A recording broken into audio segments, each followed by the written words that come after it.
ओम गणेशाय नमः। ओम नमः शिवाय। मैं निखिल ज्योतिष आचार्य आप सभी का मेरे चैनल पर पुनः स्वागत करता हूं। आशा करता हूं कि आप सभी स्वस्थ होंगे। महादेव की कृपा आप सभी पर सदैव बनी रहे। ये वीडियो मकर यानी कि कैप्रिकॉर्न के लिए अत्यंत विशेष है, क्योंकि वीडियो है आने वाले सप्ताह यानी कि 17 से 23 मार्च 2025 के साप्ताहिक राशिफल के बारे में। कैसा रहेगा आने वाला सप्ताह मकर के लिए, कैप्रिकॉर्न के लिए। जो मेरा साप्ताहिक राशिफल होता है वो प्रमुखतः चंद्रमा और उनकी गति पर आधारित होता है। चंद्रमा एक ऐसे विशेष ग्रह हैं जो बहुत तेज गति से भागते हैं और करीबन 2.25 से 2.5 दिन में अपनी राशि बदल लेते हैं। तो स्वाभाविक है कि पूरा हफ्ता जो कि 7 दिन का है उसमें चंद्रमा कई बार राशि बदलेंगे। चंद्रमा मन के कारक हैं और उनकी विशेषता यह भी होती है कि वह जिस भी भाव में जाते हैं उसको एक्टिवेट कर देते हैं। इसीलिए पूरे हफ्ते में जो डे टू डे एक्टिविटीज होती हैं उन पर उनका इम्पैक्ट बहुत ज़्यादा होता है और इसलिए साप्ताहिक राशिफल की विशेषता बहुत बढ़ जाती है। क्या प्रभाव रहेगा आने वाले सप्ताह में आपके जीवन पर चंद्रमा का, उनका बाकी ग्रहों के साथ संबंध का, और ज्योतिष के माध्यम से कैसे थोड़ी गाइडेंस प्राप्त करें। क्या डूज एंड डोंट्स हो, क्या अच्छा हो सकता है संभावितः, क्या बुरा हो सकता है, किन चीज़ों से बचा जा सके, इन सभी चीज़ों को जानने के लिए, समझने के लिए साप्ताहिक राशिफल अति विशेष होता है।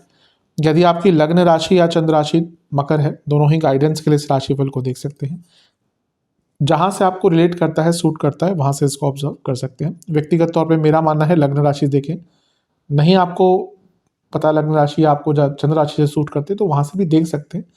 बस टेक्निकली हर बार मेरा यही बताने का प्रयास रहा है कि अलग अलग राशिफल नहीं बन सकते। शुरू करते हैं। चंद्रमा आपके 10वें भाव में रहेंगे यानी कि तुला में। 17 मार्च को सुबह के 3 बजे ये हो जाएगा और 19 मार्च दिन के 2 बजे तक चंद्रमा यहीं पर रहेंगे। चंद्रमा का 10वें भाव में आना एक प्रकार से अच्छा ही होता है। ये उपचे भाव है तो चंद्रमा का यहाँ पे आना अच्छा ही माना जाता है। वो एक केंद्र के स्वामी है तो केंद्र के स्वामी जब केंद्र में जाते हैं तो ये भी राजयोग बनता है, तो बहुत अच्छा है। लग्नेश से त्रिकोण में है यानी कि शनिदेव से, ये भी एक अच्छी स्थिति है। बुरा क्या है? बुरा यह है कि केमद्रुम योग बना हुआ है। चंद्रमा के आसपास या साथ में कोई भी ग्रह नहीं है। राहु और केतु को उसमें नहीं मानते और इस पूरे हफ्ते केमद्रुम योग रहने वाला है, बल्कि अगले हफ्ते भी कंटिन्यू होगा। तो नहीं, अगले हफ्ते तो खत्म हो जाएगा क्योंकि शनि वहां पे, तो इस पूरे हफ्ते केमद्रुम योग रहने वाला है। तो मानसिक दृष्टिकोण से नेगेटिव होता है और 10वें घर में है यानी कि कार्य क्षेत्र में प्रॉब्लम आएगी, एकाग्रता की कमी रहेगी, काम करने कुछ जाएंगे बिगड़ जाएगा। तो ये सारी गलतियां कहीं ना कहीं कार्य क्षेत्र में या पर्सनल लाइफ में भी आपको देखने को मिल सकती है। और रही सही कसर गुरु से छठे में बैठना यानी कि शकट योग, तो एकाग्रता की भी कमी रहेगी और शकट योग भी बन गया यानी कि एक प्रकार से कार्य विलंब भी होंगे। बुरा नहीं माना जाता चंद्रमा का, लेकिन क्योंकि चंद्रमा मन के कारक है और केमद्रुम योग में तो मन एकाग्र नहीं रहेगा, तो आपको एकाग्रता पर काम करना है, कार्य क्षेत्र हो या पर्सनल लाइफ हो, और अपने कार्यों को टाइमली मैनर में करना है यानी कि मैनेज करके करना है। इन सब चीज़ों पर ध्यान दिया तो अवश्य आपके लिए समय अच्छा ही जाएगा। चंद्रमा का प्रभाव यहाँ से चौथे घर पे है और चंद्रमा चौथे से चौथे के स्वामी है। कुछ प्रॉपर्टी संबंधित कार्य अटक रहे थे, उनको पूर्ण करने का एक अच्छा मौका यहाँ पे आपके पास मिल जाएगा आपको। नवांश कुंडली बता रही है कि अपने स्तर को थोड़ा ऊपर बढ़ाने का टाइम आ गया है। कहीं ना कहीं आपको अगर बड़ा बनना है तो अपने स्तर को, अपने जीवन के स्तर को, सोचने के स्तर को ठीक करना पड़ेगा। दशांश कुंडली में दशांश कुंडली बता रही है कार्य क्षेत्र में गलतियां भी होंगी, एक डर भी रहेगा, इनसिक्योरिटी भी रहेगी। बिजनेस की जहां तक बात है, एक ही दिक्कत दिख रही है कि आप कहीं ना कहीं चीज़ों को बहुत लाइटली ले रहे हैं।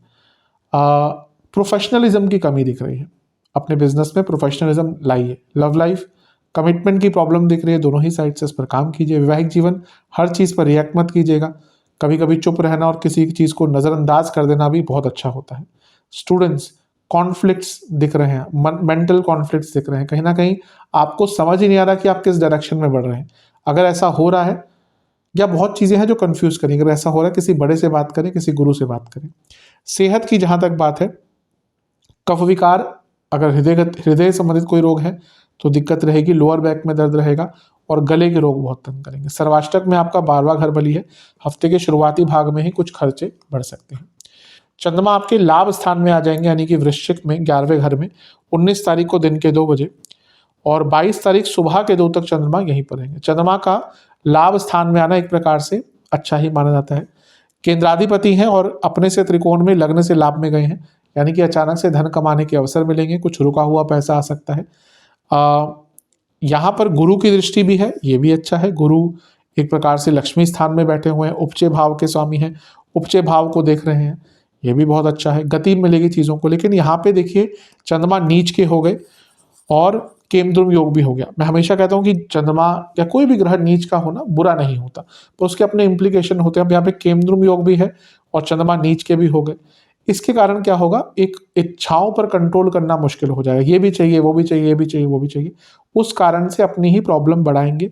शनि की दृष्टि है तो विषदोष भी बना रही है, डिस्कंटेंटमेंट क्रिएट करता है 11वें घर में अगर चंद्रमा है तो आपके पास जो भी होगा ना आपको कम ही लगेगा। कभी कभी मैं देखता हूँ कुंडली आती है, बहुत है सब कुछ व्यक्ति के पास, लेकिन बहुत डिस्कंटेंटमेंट है। तो ये चंद्रमा की, क्योंकि मन के हारे हार है। दुनिया भर का पैसा होगा आपके पास, पर मन के अगर हार गए तो कुछ भी काम का नहीं। इसलिए चंद्रमा का महत्व बहुत होता है कुंडली में। और चंद्रमा क्योंकि यहाँ पे थोड़े से पीड़ित हैं तो अपने मन को कंटेंट रखिएगा। यहाँ पे इतने सारे ग्रहों से भी त्रिकोण में ना, ये भी डिस्कंटेंटमेंट ही दिखाता है कि मेरे पास तो कुछ है ही नहीं, उसके पास जो है वही मुझे चाहिए। ये चीज़ें आपको तंग करेंगी। नवांश कुंडली बता रही है कि थोड़ा सा अपने आप को सीमित रखिएगा। दशांश कुंडली कार्य क्षेत्र में कहीं ना कहीं आप बहुत कुछ अच्छा कर सकते हैं, पर अपने आप को रोक लेते हैं। अपने आप को एक और एक्सप्लोर कीजिए। बिजनेस यात्रा के योग बन रहे हैं, काम भी आगे बढ़ेगा। लव लाइफ आप थोड़ा डोमिनेट करने की कोशिश कर रहे हैं, अगर ऐसा है तो थोड़ा सा इसको अवॉइड कीजिए। वैवाहिक जीवन ईगो क्लैशेस बहुत बड़े दिख रहे हैं, इस पर विचार कीजिएगा। इवन इन लॉस के कारण दिक्कत आ सकती है। स्टूडेंट्स आप बहुत अनकॉन्शियसली अपने कार्य को कर रहे हैं, थोड़ा सा कॉन्शियसनेस अपने कार्य क्षेत्र, अपने स्टडीज में वापस ले आइए। बहुत अनप्लैंड मैनर में चीज़ें जा रही हैं, प्लानिंग ले आइए वापस। सेहत के हिसाब से कफ रोग और लिवर की प्रॉब्लम, इंडाइजेशन तंग करेगा। सर्वाष्टक में आपका फिर से 12वां स्थान बली है। अगर विदेश संबंधित कुछ काम करते हैं तो आपको बहुत लाभ हो सकता है। एमएनसी आदि में काम करते हैं, बिजनेस ही विदेश संबंधित है आपका। तो 22 तारीख सुबह के 2 बजे चंद्रमा आ जाएंगे आपके 12वें घर में यानी कि धनु में, और सप्ताह के अंत तक चंद्रमा यहीं पर रहेंगे। चंद्रमा का 12वें भाव में जाना एक प्रकार से बहुत अच्छा नहीं माना जाता।